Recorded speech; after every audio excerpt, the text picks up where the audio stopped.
कुछ खास नाम ही है भूत भावन भगवान। भूत भावन भगवान और आगे शंकर। भूत जब हम उच्चारण करते तो भूत भावन भगवान, अरे वही सब है, कोई दूसरे नहीं है। वही चराचर जगत बने हुए हैं। अब हमारी बुद्धि शुद्ध नहीं है इसलिए ऐसा है। कोई भूत वूत नहीं है, वही भगवान है, वही सब रूपों में है, उनके सिवा कुछ नहीं है। नामदेव जी के सामने भूत प्रकट हुआ तो उनका जय विठ्ठल, तो वहां विठ्ठल भगवान प्रकट हो गए। तो हम अगर भूत को भूत मानेंगे तो भूत है, नहीं तो भगवान के सिवा कोई है नहीं। और नाम जप करते हुए सोया करो, उठ पटांग के स्वप्न नहीं आएंगे। जब शयन करो तो नाम राधा राधा राधा राधा, जब तक नींद ना आवे तब तक राधा राधा राधा राधा, सो गए फिर आप देखना अच्छे स्वप्न आएंगे। ये सब इधर उधर के स्वप्न नहीं आएंगे। इधर उधर के स्वप्न आते हैं जो सोते समय बातें प्रपंच की सोचते रहते हैं। सोते समय नाम जरूर जपना चाहिए, पता नहीं जग पावे कि न जग पावे। ये भी तो है ना, कहो सोते सोते ही दिल फेल हो जाए। इसलिए हम भगवान का नाम, प्रियाजू का नाम जपते हुए सोएं, जिससे हमारा शयन भी आनंदमय हो जाए। और अगर स्वप्न आते हैं तो देखो, स्वप्न की दो तीन प्रवृत्तियां होती। एक होता है ऊट पटांग, बेमतलब के स्वप्न आते हैं जिनका कोई अस्तित्व नहीं। और एक होता है जो हमने पूर्व में किया है उन संस्कारों से होता है। और एक होता है आगामी जो होने वाला है उसका संकेत। तीन प्रकार के स्वप्न के होते। एक होता है बिल्कुल सिर पैर के नहीं, बिल्कुल बेकार, ऊट पटांग एकदम, तुकतान ही नहीं। और एक होता है जो पूर्व में हमने किया है उसके संस्कार के स्वप्न आते हैं। और एक आगे जो होने वाला है संकेत, उसके स्वप्न आते हैं। तो हमें नाम जप किया जाए, नाम जप करने का अभ्यास बनाया जाए तो हम तीनों प्रकार के स्वप्नों से बच जाए।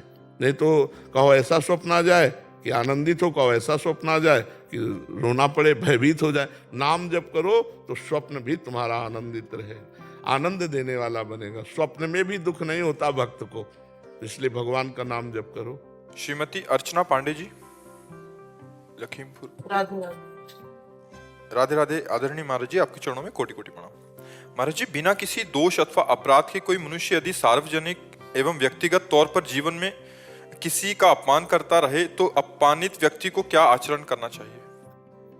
यदि वो आध्यात्मिक है तो उसे सह लेना चाहिए और भगवान से प्रार्थना करना चाहिए कि उसकी बुद्धि शुद्ध हो। और अपने में, आज ही सत्संग में था पूज्यपाद सिवड़िया बाबा के वचन में कि हमारा कोई प्रारब्ध पूर्व जो पाप में है, हमारे भगवान के द्वारा विधान किया गया है, शारीरिक दंड ना भोग करके मानसिक दंड से उसे निपटाया जा रहा है। जैसे हमें कोई गाली देता है या अपमानित करता है तो हमें मानसिक जलन होती है।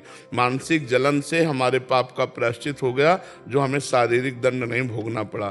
तो हमारी कोई निंदा करता है या हमारा अपमान करता है या तिरस्कार करता है तो भगवान के विधान से हमें पवित्र किया जा रहा है। कबीरदास जी कह रहे, निंदक नियरे राखिए आंगन कुटी छवाए।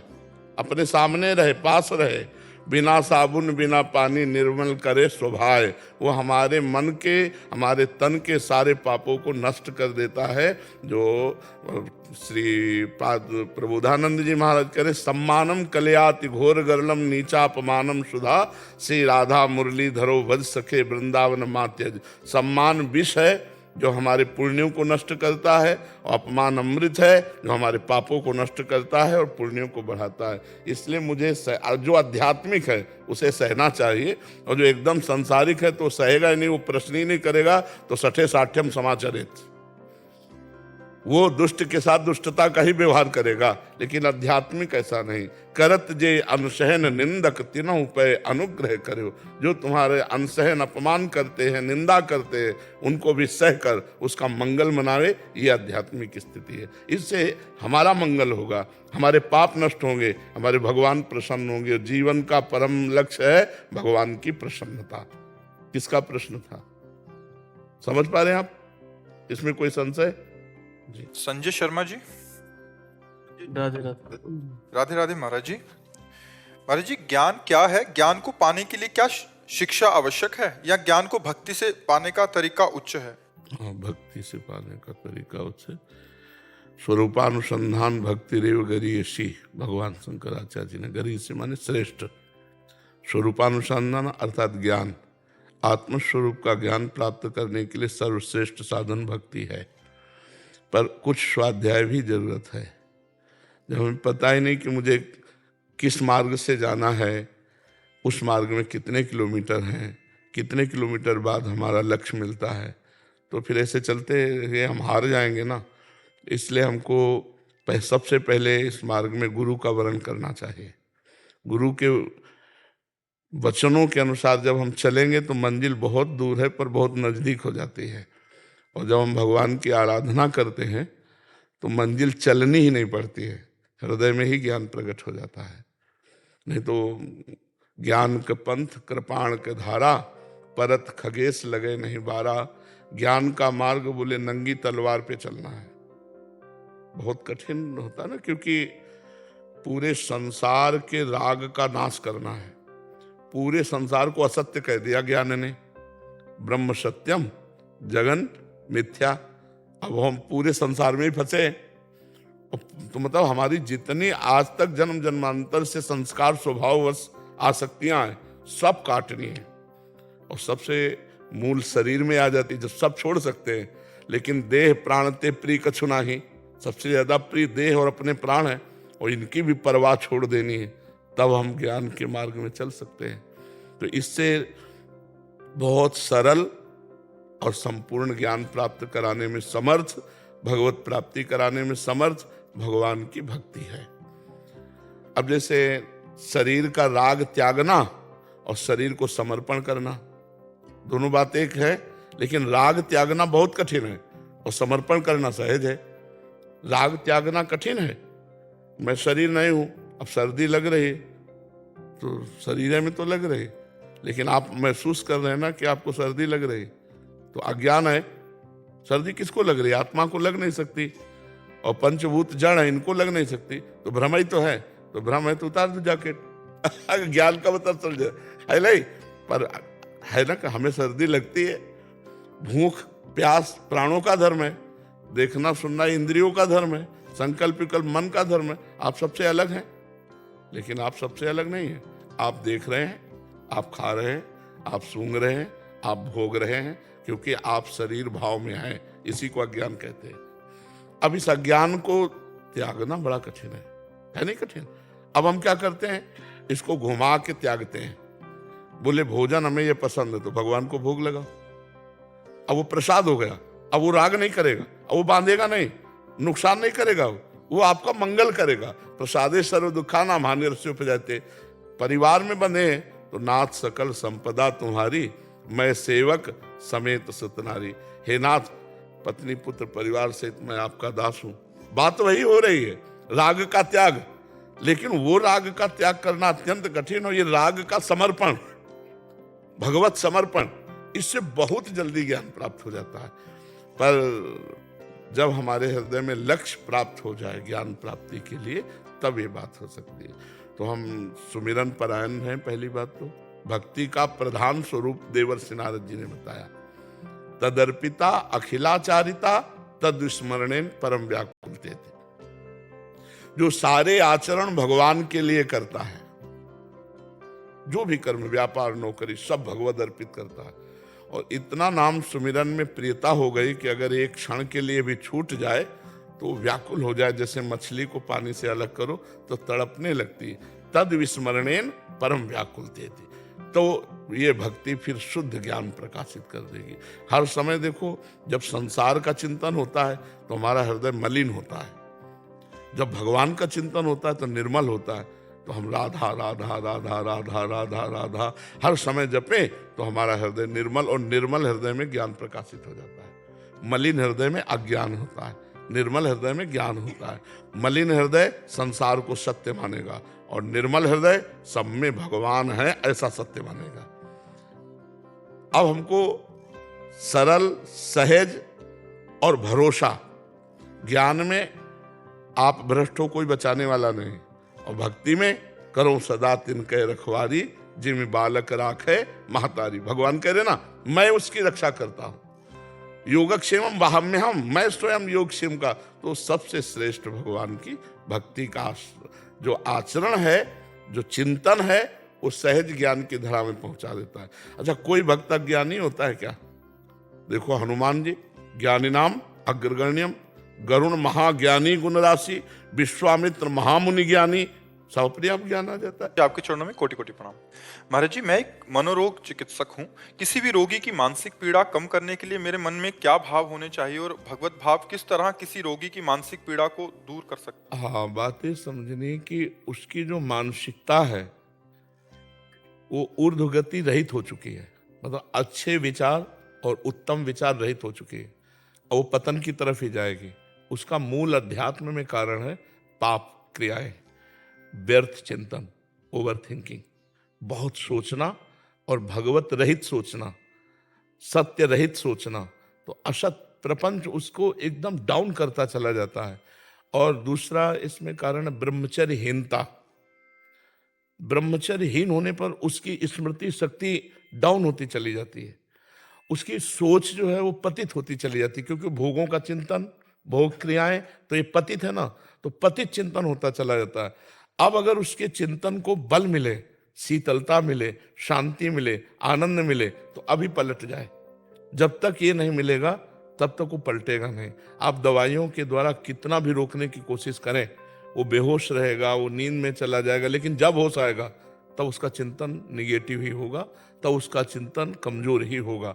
अगर उसे अध्यात्म दे दिया जाए और धीरे धीरे दवाओं के द्वारा उसकी मानसिक शक्ति को पुष्ट किया जाए, उसे विश्राम मिले थोड़ा और अध्यात्म चिंतन उसका चलने लगे, जैसे भगवान का नाम तुम्हें इतना जपना ही है, तुमको अमुक पाठ करना ही है, कोई पाठ दे दे भगवान की स्तुति, कोई ये दवा के साथ अगर आप दो और उसको समझाने की चेष्टा करो।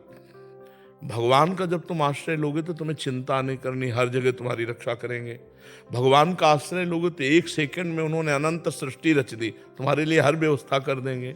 भगवान इतने महाबलशाली कि उनके आगे किसी की नहीं चलती, वो हमारे हैं, तो आपको चिंता नहीं करनी। आप जो व्यर्थ चिंतन करते हो ये ठीक बात नहीं है, उसके मन को व्यर्थ चिंतन से हमें बचाना होगा। तो जब तक हम नाम नहीं देंगे उसे, भगवत नाम, तब तक वो चिंतन करेगा तो क्या करेगा? आप दवा दे दिए, इसके बाद वो चिंतन क्या करेगा? तो उसका चिंतन बन, तुम रामायण देखो, आधा घंटे रामायण देखो, आधा घंटे महाभारत देखो, क्योंकि पहले वो बिल्कुल संसारिकता से थोड़ा अध्यात्म की तरफ तो झुके, और उसे कह दो गीता जी पढ़ो, गीता विचार करो, तो शायद वो ना कर पाए। तुम आधा घंटे सत्संग सुनो, आधा घंटे नाम कीर्तन करो, उसे लगाओ। अब जैसे हमारी बात बाहर से मान लिए, तो कितने ऐसे हैं जिनको आध्यात्मिक लाभ मिल रहा है। हमारी बात ना मानो तो हमारे पास रहो, तुम्हें लाभ नहीं मिलेगा। बात मानना, तो आप उसे किसी तरह अध्यात्म से जोड़िए, नाम से जोड़िए। राम नाम, कृष्ण नाम, हरि नाम, राधा नाम, नाम जपने लगे सो बस मंगल हो जाएगा, आप देख लीजिएगा। महाराज जी, ओवर थिंकिंग में अभी हम एक जने से बात कर रहे थे, उसको भी यही वो था, तो भय का बहुत वो रहता है महाराज जी, हर चीज का भय। वो मतलब बार बार कह रहा था मुझे डर लगता है, ये दवाई से डर लग रहा है, देखो, ये से डर लग रहा है। अपने द्वारा कुछ ऐसे पाप हो जाते हैं जिनको हम प्रकट नहीं करते, जिनका कोई दंड नहीं मिलता, वो बुद्धि पर, बुरी दशा आने के पहले बुद्धि बदली जाती है। समझ रहे हो ना? सबसे पहले जो हमें दंड मिलेगा भागवतिक, वो बुद्धि पर मिलेगा। कैसा हो, कैसा हो। अब वो ऐसा भयभीत होने लगा कि बिना कारण के भी भयभीत हो रहा है। वो काल्पनिक भय पैदा करके भयभीत होता चला जाता है और उसकी मानसिकता बिगड़ती चली जाती है। और उसको कोई प्यार देने वाला, कोई समझाने वाला अगर उसको समझाने की भी चेष्टा करे तो नहीं समझेगा। उसके लिए एक ही दवा है, नाम। विश्वास मान लीजिए, ना ठीक हो जाए तो हमसे बताइएगा। महाराज जी, आपके जो शरणागत भक्त के लक्षण आप बताते हैं, निर्भय, निशंक, निशोक, निश्चिंत और विपरीत भावनाओं को त्याग, इससे सारे लक्षण उससे विपरीत दिख रहे थे। वो शंका कर रहा है, वो शोक कर रहा है, वो अनिश्चिंत है। हाँ, अब जैसे मान लो आप कहते हैं हम कोई पाप नहीं करते, लेकिन आपने वीरपात किया, उसमें एक बच्चा होने की सामर्थ्य है। अगर वही गर्भाशय में पहुंच जाता तो बच्चा होता ना, तो एक बच्चा की हत्या हुई ना। लाखों पाप हो रहे हैं, लाखों अपराध बन रहे हैं, ये सब करेंगे क्या? ये करेंगे क्या? तुम्हारी बुद्धि को भ्रष्ट कर देंगे। इसको खिलवाड़ समझते हो? जो हमारे ऋषि मुनियों ने शास्त्रों में लिखा है कि 20-22 वर्ष तक ब्रह्मचर्य रहो, इसके बाद पाणी ग्रहण संस्कार करो, गृहस्थी में जाकर संतान उत्पत्ति करो, धर्म पूर्वक चलो, अपने पति को भगवान मानो, अपनी पत्नी को भगवान मानो, दोनों प्रेम से रहो, एक पति व्रत, एक पत्नी व्रत। ये सब क्यों कहा गया है? पापाचरण, मनोरंजन, तो भी भोगो, कुछ दिन बाद मनोरंजन का फल अपने आप आ जाएगा कि आपका दिमाग ही आपको दंड देने लगेगा। अपने हाथ से अपना गला काट रहे हैं लोग, अपने हाथ से अपने को फांसी में चढ़ा रहे हैं, अपने हाथ से जहर खा रहे हैं। ये क्या हो रहा है? इतना दुर्लभ मानव दे और आप इस तरह नष्ट करें, उसका कारण है आपका गुप्त पापाचरण। पापाचरण होने के कारण हमारी बुद्धि शुद्ध नहीं हो पाती। अगर शुद्ध बुद्धि हो तो मानो जैसे हम फेल हो गए, तो पहली बात तो शुद्ध बुद्धि होने पर फेल होगा ही नहीं, क्योंकि अपने चैप्टर को बहुत अच्छी तरह पढ़ेगा।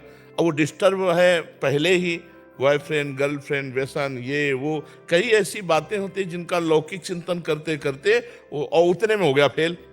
अब सोचा घर वाले डांटेंगे और मेरी स्थिति क्या स्थिति। तो ऐसे कई हैं, किसान हैं, विद्यार्थी हैं, खिलाड़ी हैं, बहुत से लोग ऐसे हैं, व्यापारी हैं, जो अपने को असमर्थ, असहाय, असफल समझ करके और ऐसा नहीं करना चाहिए।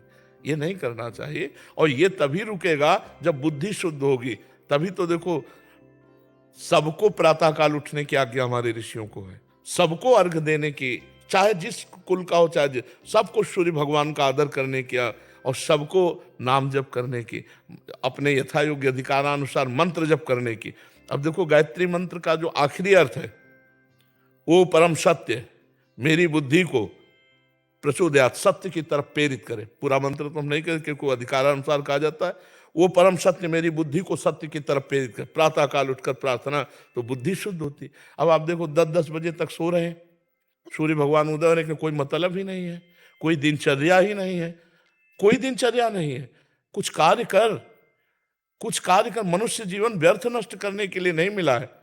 देखो, आज भी बीमार स्थिति शरीर की है, हम 11 बजे उठ जाते हैं, 12 बजे तक बैठे रहते हैं, 12 बजे के बाद थोड़ा टहले फिर बैठ गए, 1 बजे शौच स्नान, 2 बजे आ गए रोड में। 2 बजे क्या, 2 बजे के 10 मिनट कम, 1:50 पे आने। हाँ 2, और फिर देखो सब दिनचर्या चल रही है। अरे मनुष्य जीवन मिला, खूब डट के मेहनत करो, जिस डिपार्टमेंट में हो। मतलब बाबा जी हो तो डट के भजन करो, तपस्या करो, कष्ट सहो, जगत मंगल करो। जो जहां है डट के करे तो मनुष्य जीवन की सार्थकता है। खाली बैठे रहोगे तो मन तुम्हारा शैतान वो मार देगा। तो जो डिप्रेशन में, उनको कोई कार्य बताओ, उनके अनुसार, उनकी सामर्थ्य के अनुसार कोई भी कार्य कर ले, मतलब उसके अनुसार थोड़ा सा कार्यरत होना जरूरी है। बेकार आदमी डिप्रेशन में नहीं जाएगा और क्या जाएगा। और नाम जप करें और उसको बौद्धिक स्तर से पुष्ट करो। थोड़ी देर उसको आध्यात्मिक बातें बताओ, थोड़ी देर उससे बातचीत करके समझो कि इसकी दशा कहाँ डाउन हुई है, किस जगह है, ये डिप्रेशन का इसका कारण क्या है। तो विचार शक्ति ही हमको महान बनाती है, विचार शक्ति हमको नीच बनाती है। हमारे अच्छे विचार होने के लिए विवेक की जरूरत है। विवेक मिलता है सत्संग में, बाजार में नहीं मिलता है। बिन सत्संग विवेक न होई और राम कृपा बिनु सुलभ न सोई। तो भगवान की कृपा से आप खुद इतने बलवान बनो कि आप संकल्प करो, नाम जप करो, हमारी बात मानो और उसको संकल्प करो सामने आए हुए मरीज के कि मैं अपना नाम जप इसको देता हूं। और उससे कहो नाम जप करो, तो तुम्हारा जो नाम जप, मान लो 1000 नाम जप दिया, तो वो दान करने का तुम्हें 10,000 नाम का फल मिलेगा। समझ रहे हो? मैं अपना 1000 नाम कैसे दे? तो 1000 दिए तो पलट कर 10,000 आपका फायदा जो होगा ना, वो 10,000 नाम का फायदा होगा और उस जीव का उत्थान होने लगेगा। तो आप भी नाम जप कीजिए और उसके विचारों को पढ़िए और उसको आध्यात्मिक में धीरे से लाइए और भगवान का बल उसे दीजिए, तभी पुष्ट होता है, नहीं तो फिर परेशान हो जाएगा। एक समस्या है, हजारों समस्या है, हजारों समस्या है। शरीर स्वस्थ है, खाने पीने को सब है, बेटी ब्याह के योग्य है, पैसा नहीं है। बेटी का ब्याह करने के लिए वो आया ना, तो लड़का वाला ऐसा रईसी दिखाएगा, मुझे कार चाहिए। अरे चाहिए कि तुम अपनी बेटी दे रहे हो, बस हमारे लिए पर्याप्त है। कितनी समस्याएं ऐसे गृहस्थों के पास, ऐसे लोग, सब व्यवस्था हो गई है। अब बेटी का जहां ब्याह किया, खूब धन खर्चा किया, लड़का बेकार निकला। कितनी समस्या है, संसार समस्याओं का पुंज है। यदि भगवान का भजन नहीं करोगे तो बहुत जीवन बेकार है, बहुत जीवन बेकार है। इसलिए सबको चाहिए थोड़ी थोड़ी देर। अभी एक रास्ते में देखा था, जब हम अपने लोग आ रहे थे तो रोक के बात किए थे, कह रहे थे 5 मिनट 1 घंटे में और 24 घंटे में 24 मिनट। सिर्फ इतना मैं अभी कुछ दिन हुआ शुरू किए, मुझे बहुत आनंद है महाराज जी, मेरा जीवन बदल गया। ऐसा वो रोक के कह रहे, हाँ रोक के कह रहे थे। उसमें जो सुबह हम आते हैं ना, उसमें बात मान लो, अगर नाम जप शुरू कर, अच्छा नाम जप में पैसा नहीं लगता। आपको ये नहीं कह रहे कि नहा के नाम जप करो कि भाई 4 बजे आप स्नान करो, ऐसा भी। और आजकल स्नान में कौन सी बड़ी ऊंची बात है कि भाई गंगा जी यमुना जी नहाने जाना, अपने बाथरूम में बंद करो, स्नान कर लो, फिर आराम से बैठ करके भजन करो, जीवन सार्थक हो जाएगा। घंटा 2 घंटा अगर नहीं कर सकते तो 24 घंटे में 24 मिनट तो कर लो। और मांस मछली मत खाओ, शराब मत पियो, पराई माता बहनों की तरफ गंदी दृष्टि मत करो, फिर देखो जीवन कितना उज्जवल और आनंदमय होता है। जी ऐसा समझाओ भाई, समझाने से ही है। और बिना नाम जप के वो समझ भी नहीं पाएगा। नाम जप होना अनिवार्य है। नाम जप बहुत बड़ी अमृत शक्ति है, अमृत शक्ति है। सर गुरुवाणी में नाम जप और साधु सेवा दो की बहुत महिमा लिखी हुई है। जितने 10 गुरु हुए हैं सबके वाणी को पढ़ के देखा, केवल नाम जप की महिमा। अपने महापुरुषों को जितने देखो सब नाम नाम, कबीर जी, रामानंद स्वामी और जितने भी बड़े बड़े संत हुए सब नाम से हुए। देखो इस मन की एक चाल देखो, चुप हुए देखो चल पड़ा, लगाए हो सुनने में तो जहां चुप हुए तो अपनी चाल चल पड़ा। अब अगर आपकी चाल नीच कोटि के चिंतन के है तो नीचे चला जाएगा, उच्च कोटि के है तो उच्च। इसको फंसाना है। हम कार्यरत हैं तो मन लगा हुआ है, जहां कार्य से हटे तो राधा राधा राधा राधा राधा राधा फौरन लगाओ इसको। फिर कार्य में लग गए, फिर भूल गए, कोई बात नहीं, फिर याद आया, फिर राधा राधा राधा राधा। इसको देखो लगाओ तो आनंद आने लगेगा। नहीं असत चिंतन करता, बहुत ये दुष्ट है। ये गंदी गंदी बातें पकड़ लेगा और अच्छी बातें पकड़ेगा नहीं। इसको अच्छी बातें जबरदस्ती पकड़ाना पड़ेगा और अच्छी पकड़ लिया तो जीवन मुक्त हो जाएगा। इसको देखो, इसकी चाल देखो, जहां शांत हो वो चल पड़े अपनी चाल पर। कोई व्यक्ति लाएगा, कोई वस्तु लाएगा, कोई घटना लाएगा, कोई भोग लाएगा और उसी के चिंतन कराएगा, हमारे पावर को नष्ट करता जाएगा। जो हमें मनुष्य शरीर में पावर मिला है, चिंतन के द्वारा पावर बढ़ता है और चिंतन के द्वारा ही पावर नष्ट होता है। असत चिंतन के द्वारा पावर नष्ट होता है और सत चिंतन के द्वारा पावर बढ़ता है। तो पावर बढ़ाने वाला चिंतन कोई बिरला ही करता होगा, नहीं पावर नष्ट करने वाला ही चिंतन होता है। कहीं किसी व्यक्ति से राग, कहीं किसी व्यक्ति से द्वेष, कहीं कोई घृणात्मक बात, कहीं कोई ऐसी, और वो सब दिमाग में भर